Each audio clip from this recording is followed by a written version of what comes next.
Welcome to the Digital Amateur Television Experimenters Night. This is VK7OTC, the club station of the Radio and Electronics Association of Southern Tasmania. Amateur radio is a worldwide hobby that has many different aspects. Digital television is just one of the many modes and areas that are covered. Maybe you're interested in becoming involved in the DATV Experimenters Nights. Do you realise that you do not have to be a radio amateur or need any ATV equipment to participate anywhere in the world?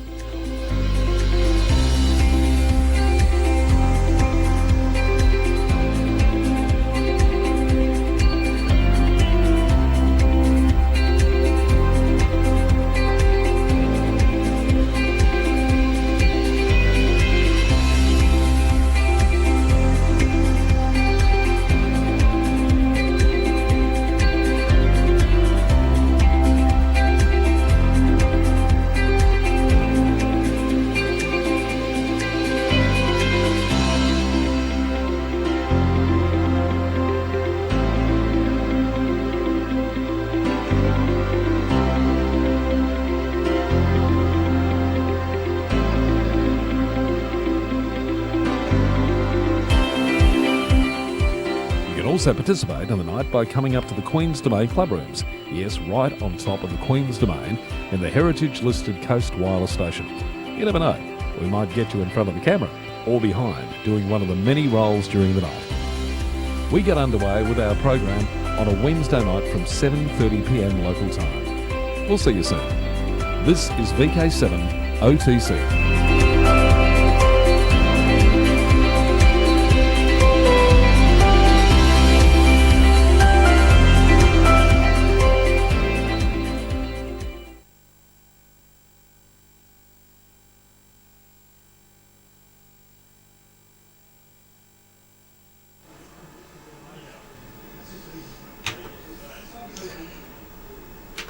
Okay, this is VK7OTC, the club station of the Radio and Electronics Association of Southern Tasmania with our DATV Experimenters Night.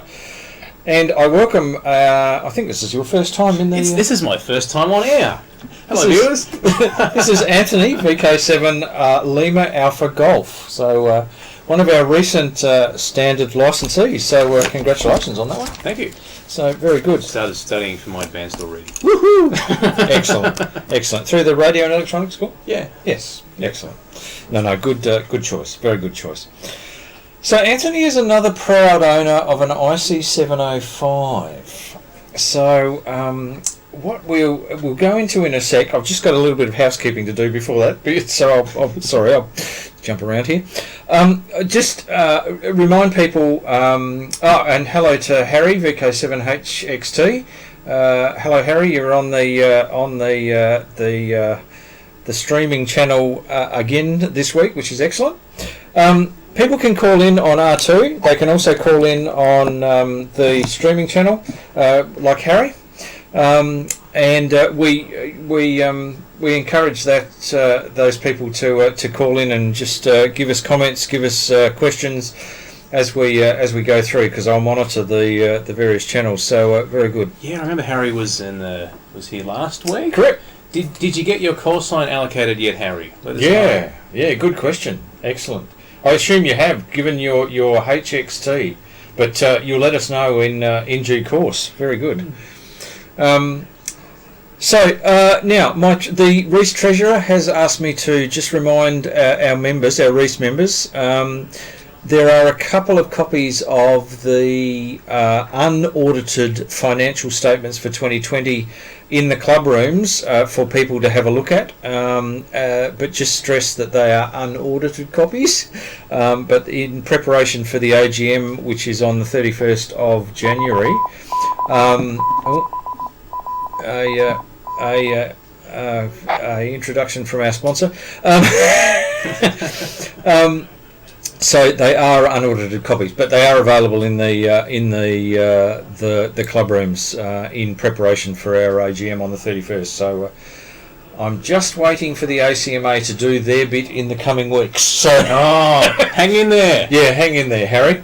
Well and truly. So all the paperwork, by the sound of it, is in, but they've just got to do the administrivia part of the exercise. So good stuff. Almost there. Yeah, almost there, Harry. So we're fingers crossed for you. So good stuff. So our first segment today is around IC-705 cases, and I asked Anthony to come in because Anthony has a fantastic idea for IC-705 cases.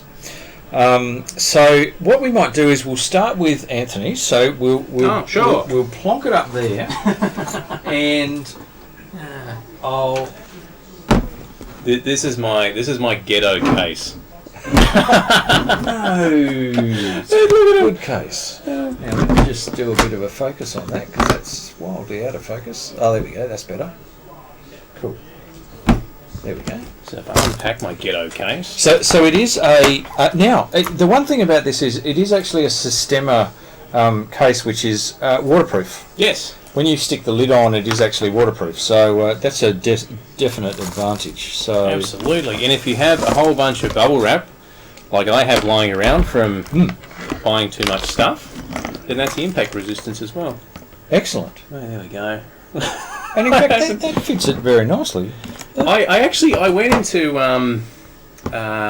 a certain department store, starting with B, yes. with a tape measure. Oh, excellent. And I'm like, no, too big, no, too small. And this one actually fits reasonably well.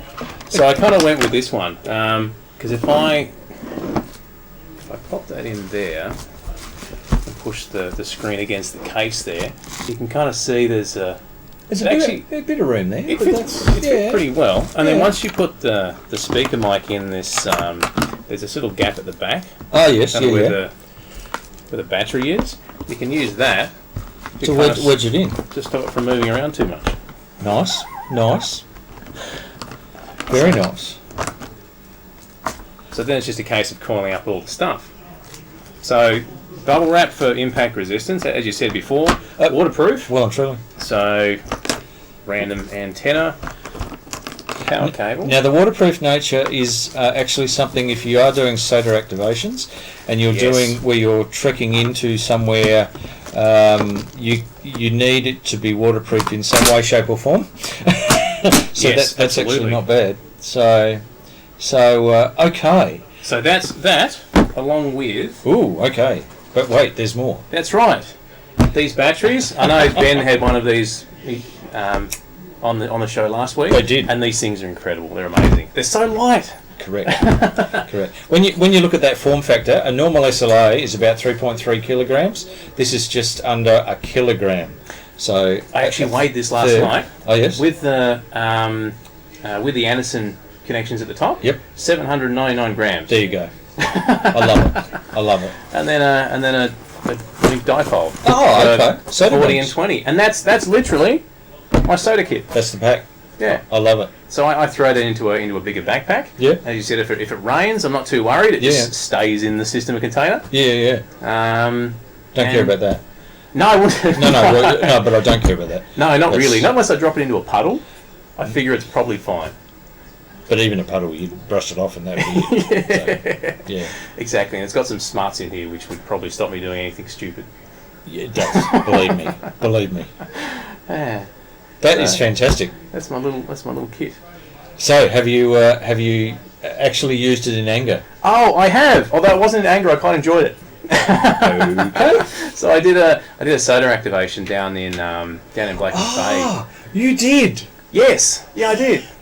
It was the first time I'd ever been on 20 metres because I was using the link dipole. It was early afternoon. Okay.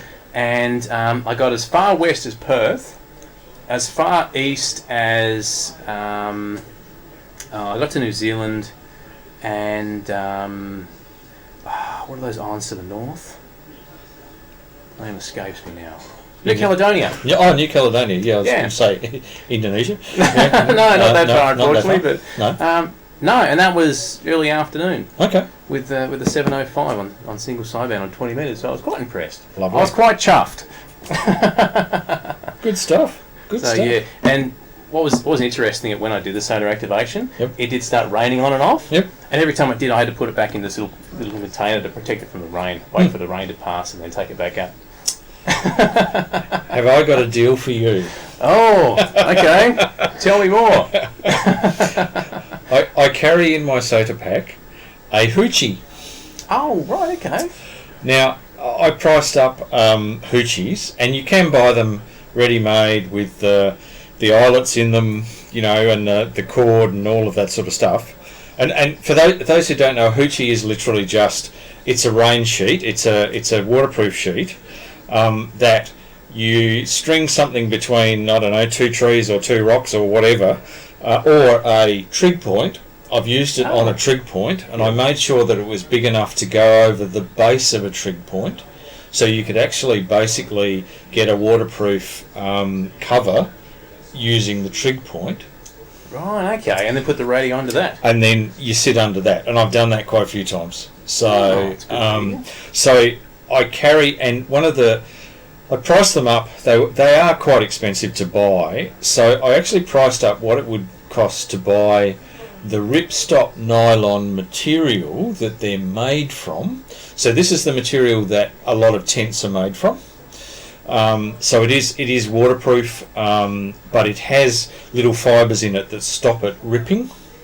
It only goes cross weave. Correct. Yeah, yep. Correct. Now you can buy that online in literally whatever size you want. And I sewed up all the edges, hemmed all the edges, and then put in little panels on the corners that I could then put the eyelets into. So they're reinforced corners. Okay, do you just drill a hole in it then? No. I actually put in real brass eyelets because I had some of those.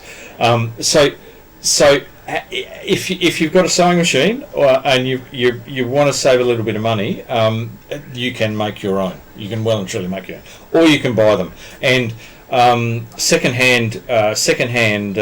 We actually don't have too many of them in Tasmania these days, but secondhand military goods.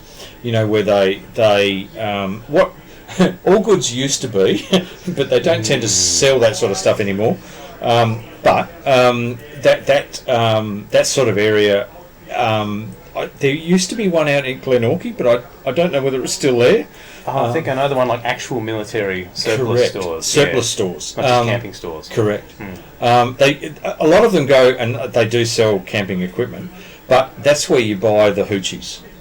Because hoochies they're a sort of a military thing where it's very easy to, you know, string up a piece of string and then lay this over it to make a bit of a sort of an inverted V sort of tent. But use that quite often, and that's what I carry in the pack all the time, because you never know by the time you get to the top of the mountain what the weather's going to be like. Anyway, you're prepared for Tasmania. Oh yeah. Well, if it's snowing, you probably maybe want to do something else. Now you might want 2 hoochies. Okay, other options for cases, 705 cases. Other options, and the option that I went with and is the LC 192 backpack, which is the Icon backpack. Now, if I had my time over again, I don't think I would have ordered it. And I'll tell you why. And it's nothing against the backpack. It's absolutely nothing against the backpack. Backpack is really, really well made, and there is some great features that I'll point out in the backpack. But it's just for SOTA, for longer SOTA expeditions. It just is not big enough. Yeah, well, that's actually, funnily enough, the reason why I put mine in a Sistema case, because you're right, it's a great little backpack and everything's perfect, but where do you put your 3 litres of water? Your food, your water, and your raincoat, and your etc. Yeah. The hoochie. Where does that go? So for those who haven't seen one of these, it's got the compartment in the top for the 705. There is a little quarter-inch. There's a little tag in here, which has a quarter-inch bolt in it, which screws into the bottom of the 705, so that if it happens to fall forward, the thing's not going to fall out. There are little holes everywhere that you can poke. I've got a bit of coax in here that plugs into the coax, the antenna connector. There are little holes that go down into the bottom compartments, and I put the battery in the bottom compartment. There are two little compartments in the bottom, and you've got a movable barrier. There's lots of little places that you can put. Oh, sorry. That's right. Are those one of those little Velcro separators? Well and truly. And so you can move it around and do all of that sort of stuff, which is great. But you've still only got this much space to move You've around. still only got that much space. The other really nice thing about this, and I've seen this online and a lot of people use it, on the side you can see this panel. This is a reinforced plastic panel, so that is a rigid plastic panel that's actually riveted into the side of the backpack, and there are a whole lot of little tags here on both sides that you can connect a vertical to, and this provides the rigidity in the backpack to have quite a large vertical sitting out the top of the out the side of the backpack, and there's little pocket down the bottom, so you can plug it into the pocket, put it through all these tags, and actually have some rigidity that your vertical or whatever's not going to go. So that's really nice. That's actually they've thought about this. There's lots of little tags on the sides. It's a really nice backpack. I think it's actually made in Vietnam, which is quite interesting. Lots of little holes where you can. This happens to be the hole. Hello, Warren. This happens to be a hole right next to where the antenna connector is. So if you put a little right angle connector like you've got, little right angle B and C, you can basically have an antenna coming straight out the top of here. Oh, nice.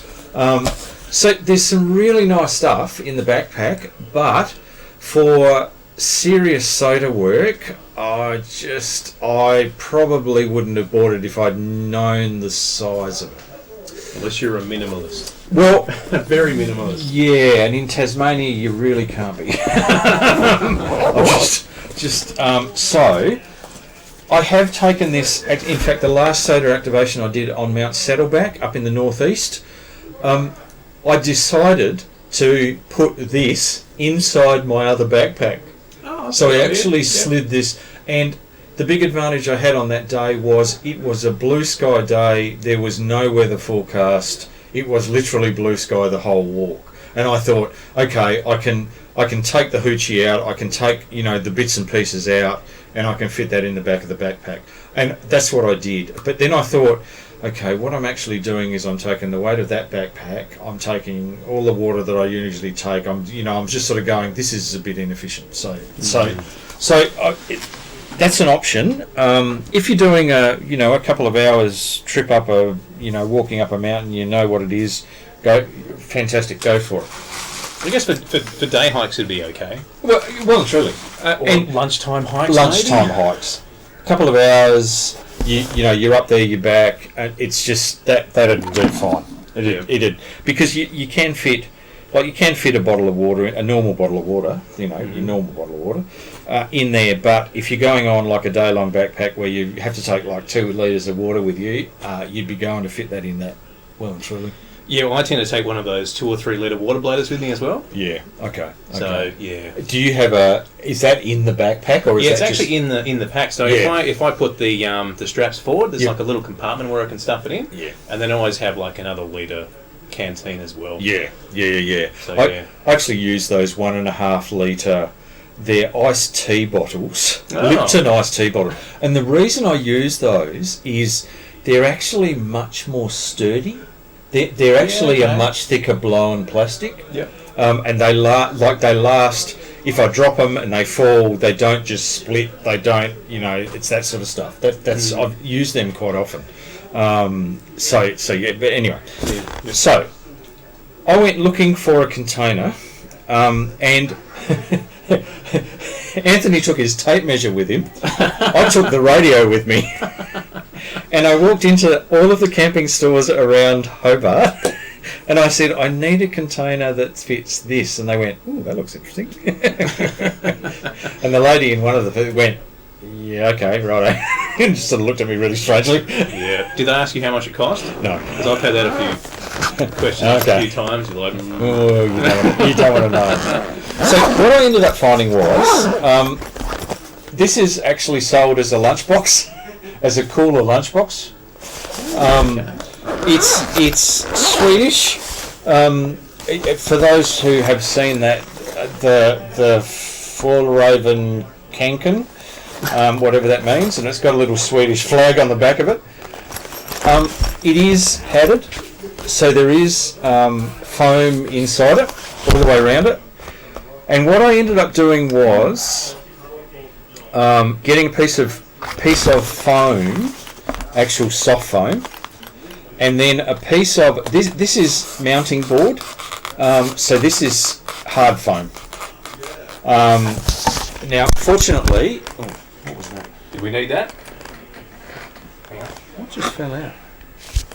Oh, yes, we do. Sorry about our viewers. That's our microphone. Oops. Yeah, we just had a thud. We just had a mic drop. Yeah, sorry. Apologies. So, what I then did was try to think about, okay, what do I want to put in here? All of the mic leads and bits and pieces. If we pull this out, Oh, nice. so the mic fits in there. The Morse key fits in the middle, and then the Bluetooth headset fits in there. If you take that off, you'll see there are just little holes very crudely put in there which match the knobs. The main protection I was wanting was the screen. Yeah, yep. And I also put there's a little slot in there that has the two fuses in there, two spare fuses. That's a good idea. So, and that's just the radio, normal radio, and you can see that's the Packing foam. that's actually quite hard foam. It's Oh, wow, okay. yeah. That's it's not actually the normal kind of foam you get with monitors, is it? no. That's For computers. This is mounting board foam. So this is what if they're framing things, they use that sort of foam. So it's quite hard. So there's two bits of that. That literally goes in there, slots on there, microphone slips in there, and you literally slot it in. It does a barrel roll. It does a barrel roll. And it doesn't move. It's pretty got sturdy, isn't it? nowhere to move. So, and you basically slot all your other bits and pieces in there. So that's what I came up with. That is then what goes in the backpack. So I'm a little bit happier about that. It is still bigger than what the 817 was. Oh, really? Okay. 'Cause I guess that was flatter, wasn't it? That was flatter. Yeah. And in fact, I had all of the other bits and pieces in the 817 bag. So basically, that's the 705, and then I've got a separate waterproof bag which holds the other things which go in there, which is my SOTA log, my SOTA book, some other bits and pieces, some paperwork and whatever else, and battery. Now, this is an earlier version of what you've got. So this High is capacity too, apparently. this is the same thing. This is just over a kilo. Oh, really? So now I bought this 5 or 6 years ago. So yeah, I thought they were exactly the same. No, obviously they've improved things a bit. so you do the one hand. Oh, goodness. Yeah. Okay, yeah, that is It's quite just heavy. over a kilo, whereas you said that was 700 and 799 grams. yeah, so I measured 800 it. grams. Yeah, pretty much. So yeah, so that's an earlier version of it. Yeah, okay. And slightly higher capacity, but yeah, whether you're going to get that or not's another thing. Because that feels like it has substance. This one kind of feels like it's mostly plastic, but you know it's not. No, correct. So yeah. Still both LiFePO batteries, so lithium iron phosphate batteries. So these are the much safer ones, and with all the electronics in here, it doesn't let you run it down to dangerous levels. It does the balanced charging, it does all of that sort of stuff. So these are made for replacement SLA batteries.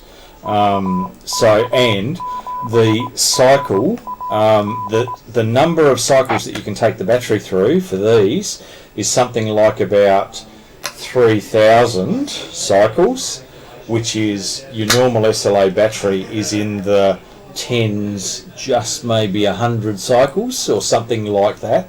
So it's a lot longer life battery. Yeah, it's supposed to last a lot longer than Correct. the lead acid they replace, which is kind of nice, isn't it? Well and truly. And given that they are quite a bit more expensive, you'd sort of want that as well. Yeah. And that's just literally all in a waterproof bag. So, which I've got, there's lots of things in my pack which are in these bags. And in fact, that's the ripstop nylon. See the little cross things on it? Yep. That, if you rip that, it will only go literally one of those squares before it stops. So really, really handy. But anyway, it's super light too. Correct. That's actually a Cedar Summit one. So that's a normal. That's a brand, bushwalking brand. Yep. So anyway, so the other thing was what I did was. There is a very active, if you've got a 705 or you're interested in a 705, what I would suggest you do is get onto the 705 Facebook page. If we go to, let me just go to a word from our sponsor and we'll come out a bit here. Now, I did a search for cases on the 705 page, and there's a whole lot of different sorts of cases. This one here, very lightweight. I'm not sure how protective it is. Because those cases, if I remember, you can sort of push them in and sort of, flex them and all sorts of stuff. Very lightweight though. So that's another idea, and it actually quite nicely fits the 705. Have they got foam in there to stop it from kind of rattling around? Or? I would hope so, but there's certainly not any foam in here. But I'd be probably putting some foam at least over the screen. Oh, absolutely, yeah. Because that's the main. Now, have a look at this. Oh, wow. Like it's got rails and everything. Correct.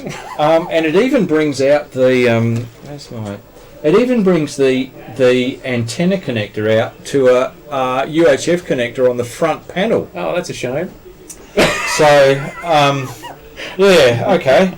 But it gives you a stand, gives you some little arms here which sort of protect the knobs from sort of sideways swipes and all of that sort of stuff.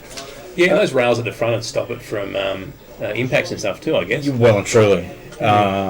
So another option, this is a very similar case to the one we had before, but it does quite tightly fit the 705 and the microphone. So found this case really handy for under $10, and he actually gives you the Amazon reference on there. And also for these others, there are also all of the references in the. So if you're a Facebook user, I'd have a look at the 705 Facebook page. Now, Pelican cases, and this is actually a branded Icon Pelican case.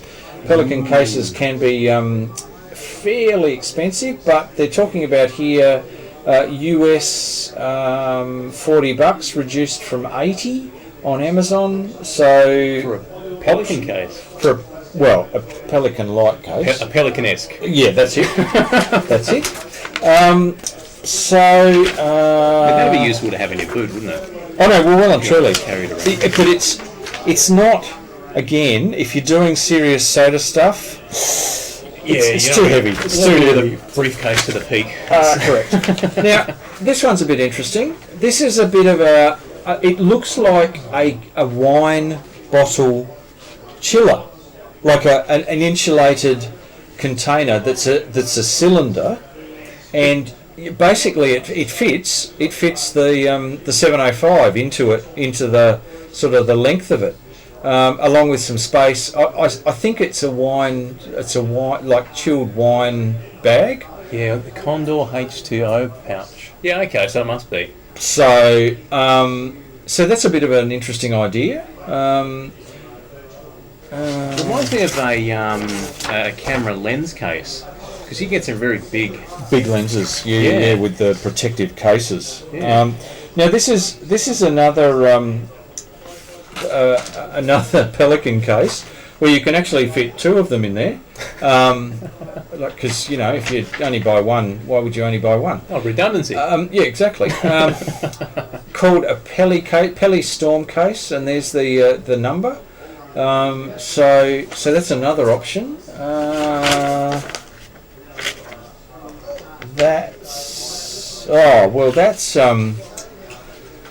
That's actually the original case. So that's the LC192 sitting here next to.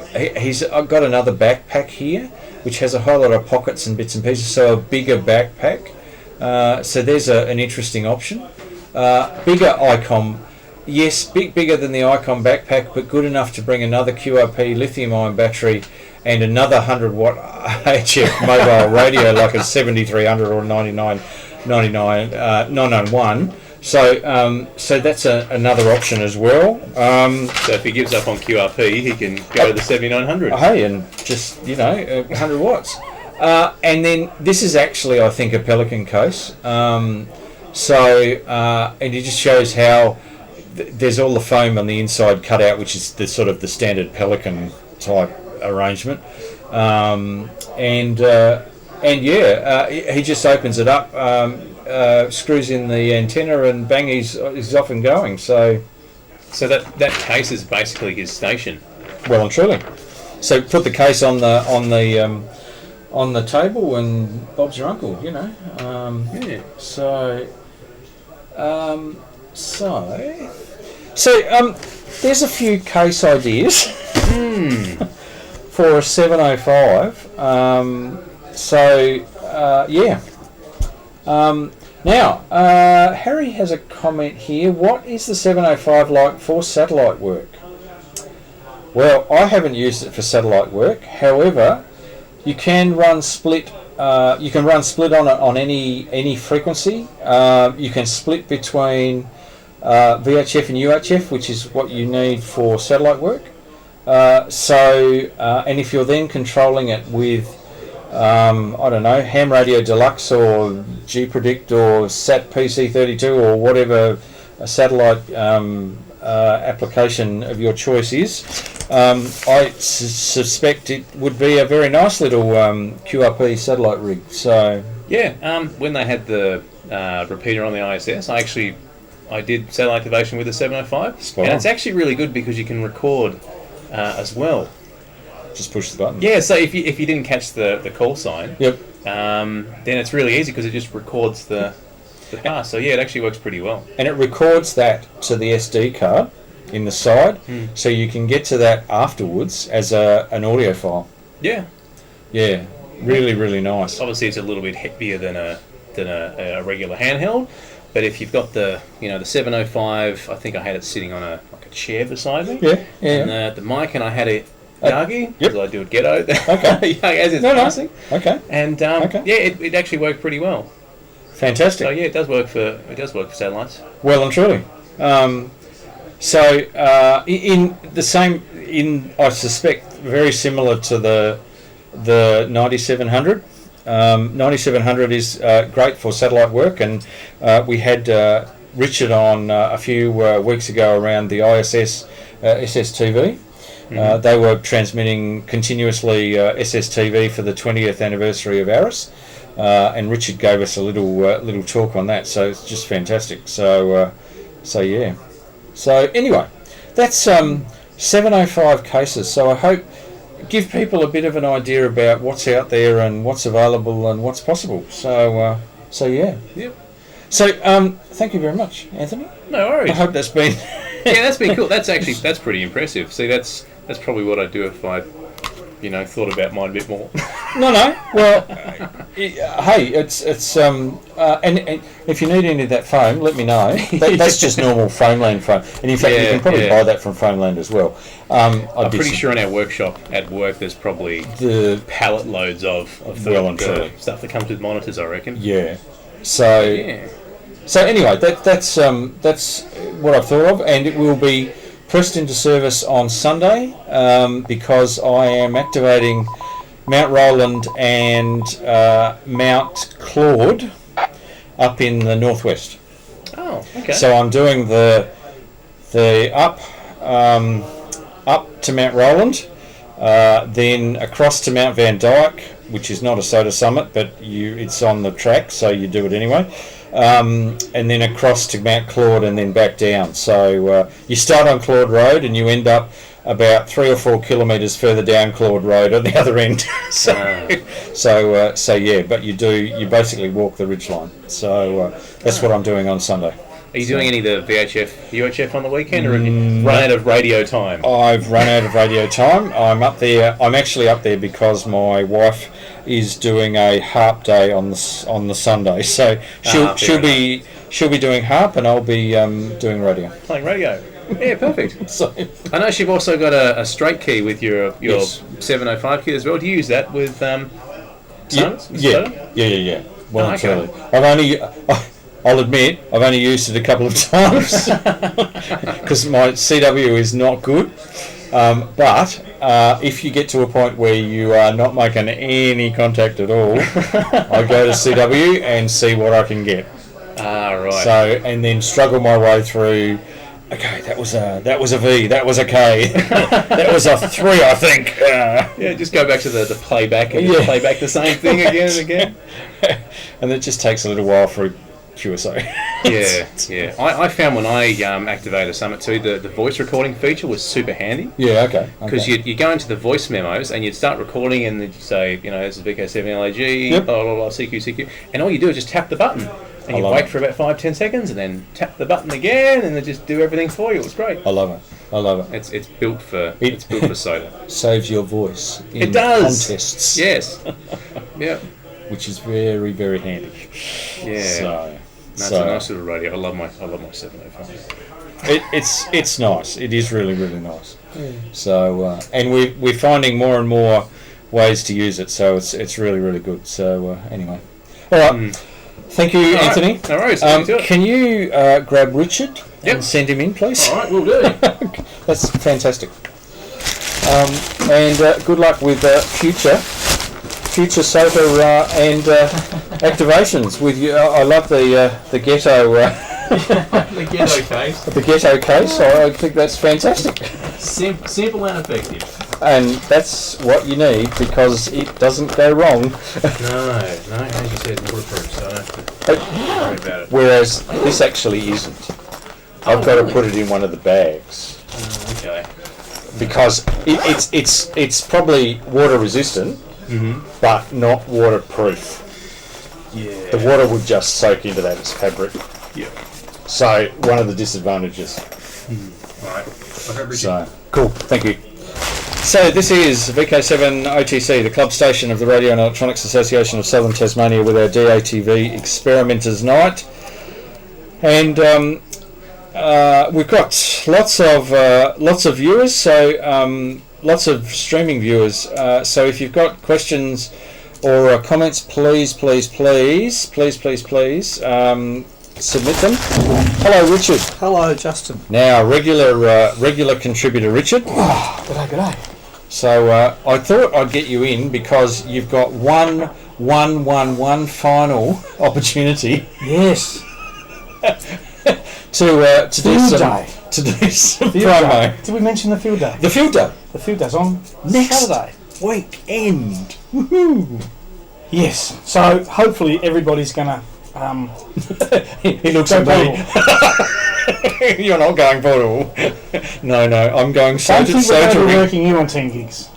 Unless there's a bit of some serious propagation going on. Well, I was thinking I could go 2 metres and 70 centimetres handheld and I've got I'm looking at Bass Strait If I could run them on a handheld, that'd be pretty impressive, wouldn't it? You never know. I don't think I looked at the Hepburn charts, and it's not looking good. But don't put all the eggs in one basket. No, So, you never know. But look, we're just hoping. I was just talking to Anthony out there about handgoing portable. Cool. He said, "I've only got a handheld." I went, "Handheld's great. Who cares? Take a handheld." If you're on a bit of an elevated spot, you'd be surprised. And I think if we just get lots of people out there with, in their car with a mobile, Correct. It'll just be great. Fantastic. The weather's supposed to be pretty reasonable, I think. Yes. Sort of 20 degrees and a bit cloudy, which is perfect Love field it. day weather. Love it. It will be a little bit more brisk on Mount Wellington, I feel. Correct. I think they said 6 degrees or something. You're used to that. You operated in snow. I did. Oh, Crazy. But look, seriously, everybody sort of come out and dust the UHF VHF gear off and just sort of fire up VKCL, the latest version. Yes. And look, have a bit of a play. It's really, really good software. And it's easy to operate. It is. Once you get used to the way it does things. Like I said to Anthony, to my mind anyway, look, it is really good and really capable. But if you've never seen it before, when you first fire it up, that initial stage of configuring it, when you click on the config tab, it's like, oh, what do I do here? Yeah, what do I do? And it just, once you've done it a couple of times and sort of messed up and go, I need to do that. Correct. But I said to him, if you've actually got to tell it where you want to put the file, Correct. and then tell it which contest that you're in. Yeah. And a good example of that was on Sunday for the Ross Hull. Yes. You had to go into the config button, and I went, okay, I've actually got to create a 2021 folder. Yep. Once you create the 2021 folder and select the contest, it's all good. Yeah. It does the rest. And then when you close, like if you close it and open it up, it'll go to the right spot again. Yeah. Correct. It's just that initial. Just it's not. Just that little bit is not quite as intuitive as it could be. But once you know it, it's pretty straightforward. You just do it. So fire it up and have a bit of a play before. Yep.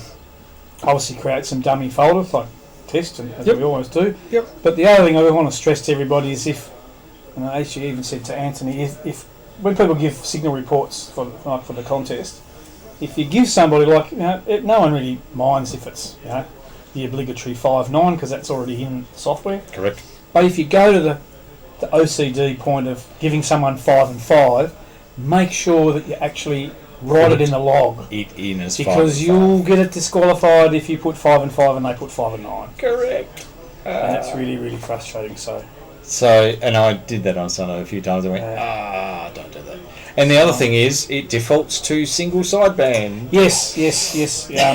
If it's not a solid green background on the contact, then go back and edit it because you're in SSP mode. Correct. So, okay. But traps for young players. And the very nice thing about VKCL is you can go back in and individually, if you want to, actually edit whatever's there. And it's really great for that thing where you have the epiphany in a bit of a quiet time and you go, Justin, that contact that we had at 9:06 was actually on 2 metres or what was that on? I need to edit that. Yeah. Okay.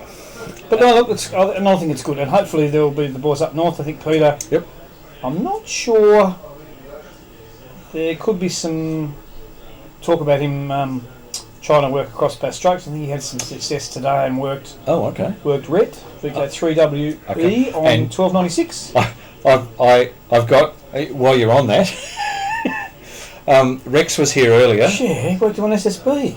Worked RET VK3 Whiskey E Echo, which is 562 kilometres on SSB on 10 gigahertz. He was given a 5 and 1, and he was giving a 4 and 1. 4 and 1. Yeah. And that's 90 watts. That's versus right. Red's got 10 60 watts. centimetre dish and 10 watts, and Rex has got 1.2 and 90 watts. So. This is single sideband on 10 gigs during the day.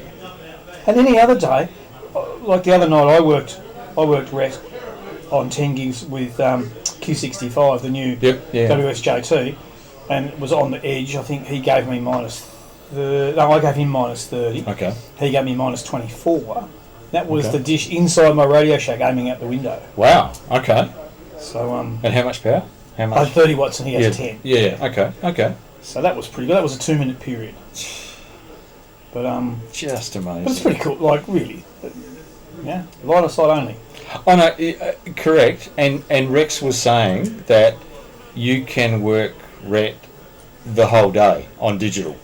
Like that's Yeah, Rex has got almost a really good takeoff. Correct. Correct. fairly correct. enviable sort of takeoff, really. Well, it was built for that purpose, so yes. Planning. Correct. So, some of the frequencies that we are proposing we use. Look, I think we want to try and keep it simple this year. We're going to try and focus on FM. Okay. So we want to try and have guys like Anthony that have got handhelds and put it in their cars. Yep. So we're going to stick to our favourites of 6 metres 52.525. Okay. Channel 50 146.5. 5. Yep. And 439 Flat. flat. Which everybody sort of would be used to, like for RDs and cross-town chit-chat and stuff. Yep. Obviously 1296 150 Yep. on FM. If people, like again, I think Anthony's talking about taking his 705 and doing a bit of SSB. If need be, we can then sort of gravitate to the usual SSB frequencies Yep. of 144, 150, 432, 150. Yep. 50 and 50, 150. We're happy to go to 52, 150 if we need to for an H call because of the silly limitation where they're not allowed on 50. Fantastic. But yeah, I think we want to try and sort of convince people to sort of mainly stay on FM because we, in the past competitions, we've sort of lost our way a bit, jumping between modes and people frequencies don't know where and what. Yeah, so we just want to try and keep it nice and simple. Okay. So have a bit of That's fun. great. So That's excellent. that's the plan. Okay. And VKCL takes care of your distance and points scoring and all of that sort of stuff. You just have to get the information right. yes, because we've all done it, haven't we? We've all got that We've error all read sheet. fictitious stations before. Who was that guy? Yeah. Well, I'm sure I worked him at that time. But the log doesn't lie. Doesn't lie, and it's actually quite refreshing when you get one back that says there was actually no errors. Although I think that RD contest with a few of the oopses we had was due to fatigue. That was the middle of the night. Just, okay. Now, the other contest which is running currently is the Ross Hull Memorial UHF VHF contest, which is something I've never been involved with before, but I'm going to have a crack this year, like yourself. Yep. Here. And yeah, we're just got to try and pick our best 2 and or best 7 days of digital and non-digital. Cool. So that could actually take some doing. Yeah. One of the strategies that we employed on Sunday was to work people before 11 o'clock. Yes. The UTC day changeover, because it's in UTC time, and then rework some people after 11 o'clock. We might have to try that again this Sunday because Yeah. it didn't work very well. No. But I think it's a good strategy, and we have a few more Sundays left. Yes. So I think that's very good. And of course, those contacts that you make in the VHF UHF Field Day. Yeah. And of course for I believe that you can just use the same numbers. So basically you just Yeah. All right. take all the contacts with the numbers that you send and the numbers that you receive and put them straight into the Ross Hull. They don't have to be sort of sequential. Sequential numbers. No. So- Well, that's fantastic. So otherwise you'd have to have 2 laptops and No, that's scary. And 2 screens, and you're guaranteed you're going to put them in the wrong one. yeah, that's right. Instead of having like 1 or 2 errors, you just have 1 or 2 right. That's not good. That's not good. That should be good. Okay, cool. Fantastic. Hopefully there'll be lots of people on. Well and truly. And with the FM arrangement and the standard frequencies, please, if you've just got a handheld, don't let that hold you back. It is well and truly a... We're going to be on Mount Wellington, so we should hear most people are sort of around Hobart. So yeah, just sort of pick up your handheld and give us a shout and Do it. Yeah. Fantastic. Yep. All right. Thank you, Richard. That is fantastic. I'll Now, get back to my coffee. I think that might be Anthony's. Can you take that to him? Because he's probably wondering where it is. He's probably doing it in the pocket. For you right now. Where is it?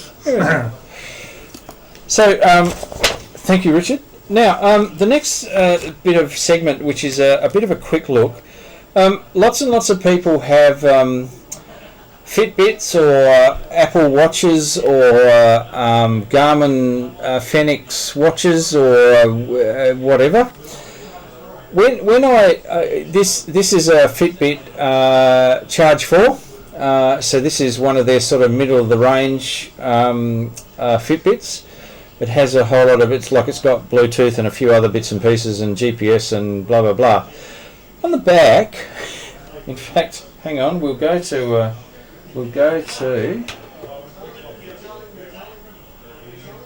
Oh, and sorry, and Harry, I missed. I have a scanner on 146-700. Excellent. Well, that's excellent.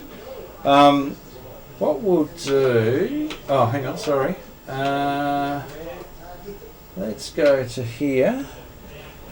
Now,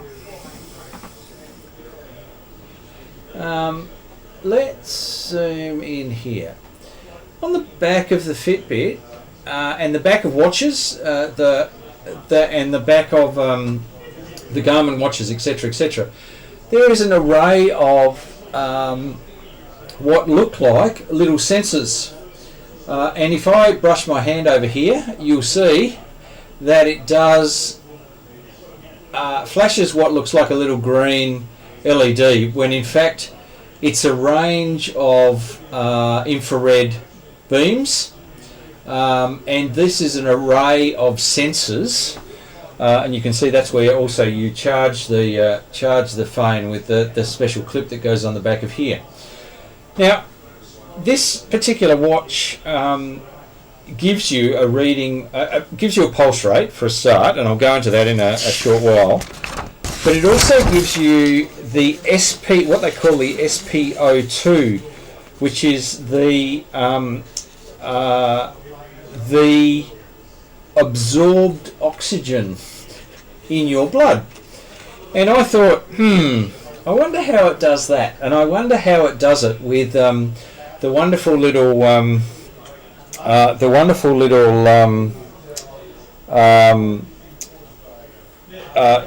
clips that they clip on your finger when you go to a hospital. They clip this little clip onto your finger, and it if you have a look, it's a little red, usually a little red light that glows, and magically they have your pulse rate monitored, and they also have your absorbed oxygen monitored. So one of the things it does is that little LED that flashes quite constantly actually. What it does is flash a couple of different wavelengths of infrared light. Now, hang on, let me bring up this and go wide. In the near infrared region, which you've got here, between 700 and 900 nanometers in wavelength, this is the absorption spectra of hemoglobin. So what that means is the light, that infrared light, is actually absorbed by hemoglobin in a slightly different way if this red line, which does this, hang on, I'll get my pencil, this red line, you'll notice, is the hemoglobin that is carrying oxygen, versus the blue line, which is the hemoglobin that is not carrying oxygen anymore. It's given it up, or it's not carrying it. So what they do is they have an LED that emits at this wavelength and also at this wavelength, and then they do a ratio of the two to come up with a measurement. So the ratio of the two, which is the absorbances at each of these wavelengths, and they then do a ratio of each of them to find out what your absorbed oxygen level is, and they can do a calculation. Oxygenated hemoglobin absorbs more infrared light and allows more red light to pass through. Deoxygenated hemoglobin allows more infrared light to pass through and absorbs more red light. So at the infrared end of the spectrum, they basically pass this through your skin, and the amount of hemoglobin that is in the capillaries under your skin, they then can make an estimate of the amount of absorbed oxygen actually flowing in your blood. Now, the way they present this for the Fitbit is they have, when you've got a sleep, it monitors when you go into deep sleep, light sleep, not asleep, etc., etc., and it also gives you the same spectra for your oxygen levels that go up and down during your sleep at night. So I just found this absolutely fascinating, that this has become, well, consumer electronics. It used to, a bit of history, started in around about 1970. There was a Japanese company who produced the first oximeter. Then by about 1980 you were starting to see it in commercial medical products. From 1987 it was included as standard equipment in hospitals. So when you went into hospital, the first thing they'd do is clip one of these onto your finger, and they'd have your absorbed oxygen and also your pulse. Now, the way that it does the pulse is, if it's able to actually monitor a flow over time, so it's basically sampling this a number of times a second, what you can see is actual flow rate. So flow increasing for that part of the second, then it decreases, etc. And out of that they can actually infer a pulse rate, which is incredibly accurate. So there is an inferred pulse rate that can come out of an absorbed oxygen sensor. And then in 2011, there was actually a whole lot of research done into critical congenital heart disease problems in newborns, newborn babies, and they found that they could actually, through measuring the absorbed oxygen levels and some of the research that they did, they actually found that they could detect a congenital heart disease problem in a newborn literally by clipping one of these things onto a newborn's finger or toe, and they could actually, through a process within the absorbed oxygen monitor, basically detect where there was a higher risk of a baby actually suffering from a critical congenital heart disease. So that was back in 2011. So actually not that long ago that they were actually using it for newborn babies. So amazing what you can find on the interwebs around what's now consumer electronics. Some of the limitations, though, also they listed.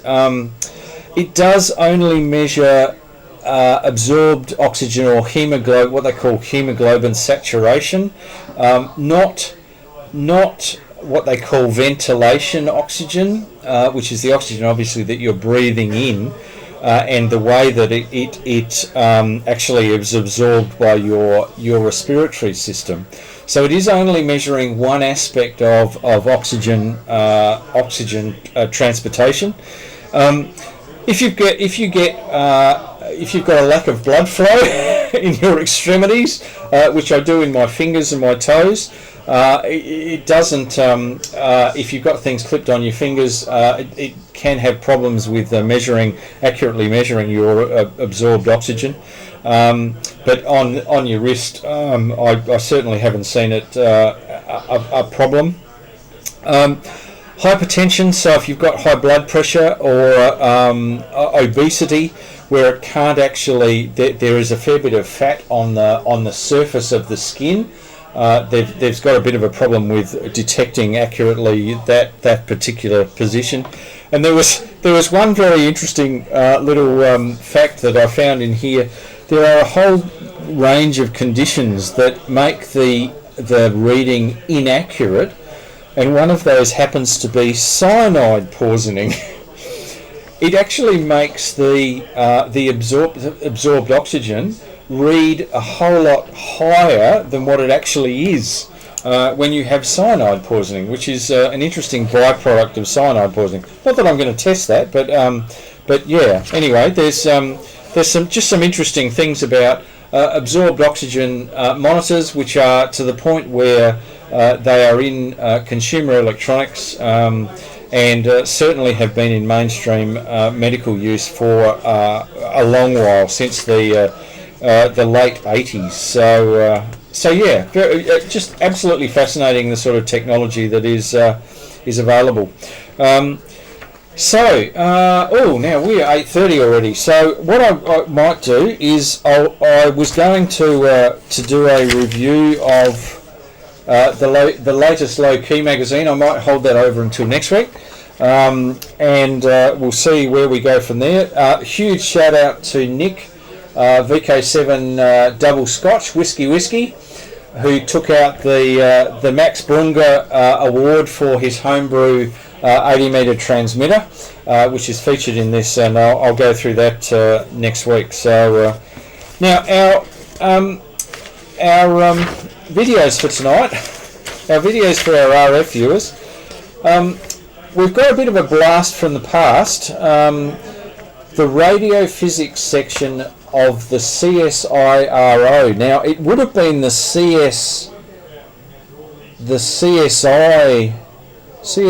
I think, the research side of it, the CSI organisation, before it became the CSIRO, or the CIRO. Maybe it was the CIRO. But anyway, before it became the CSIRO, this is a bit of a video around the radio physics section of the CSIRO back in 1949. So you can see the sort of things that they were doing back in 1949. And then to follow that up, there is a tour of the Parkes radio telescope, which is of course a CSIRO installation, an incredible CSIRO installation. And continuing on our radio astronomy theme, we've got Dr. Lisa Harvey-Smith, who is talking about the square kilometre array. So there is a bit of a talk by now I think Professor Dr. Lisa Harvey-Smith, and we finish up with the illusion only some can see, and I'll leave that to when it's the video. Now I'll just check. Okay, Harry, out of interest, what is your thoughts on the Baofangs, and can you use them if you lock them to amateur bands? Well, you can certainly use them for amateur bands. They are fairly open radios. There are particularly some that I would probably steer clear of, and they get a bit of a go on the amateur radio forums. So I'd have a look on the amateur radio forums, Harry. There is a particular type that is not approved, that I think was not approved because the quality of its transmissions. But most of the Baofangs certainly are available for amateur use and can be programmed for amateur use. So yeah, they're incredibly cheap radios. I don't know how they do it. But incredibly cheap radios, and they certainly work. So yeah, certainly something to consider if you're in the market for buying a handheld. So yeah. Okay, we'll get underway with our video presentation. I'll just make a quick call on repeater 2. And this is VK7OTC, just putting a call out for our DATV Experimenters Nights.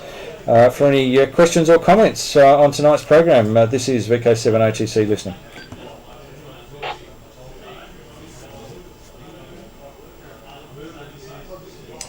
Any questions or comments for our DATV Experimenters Night program?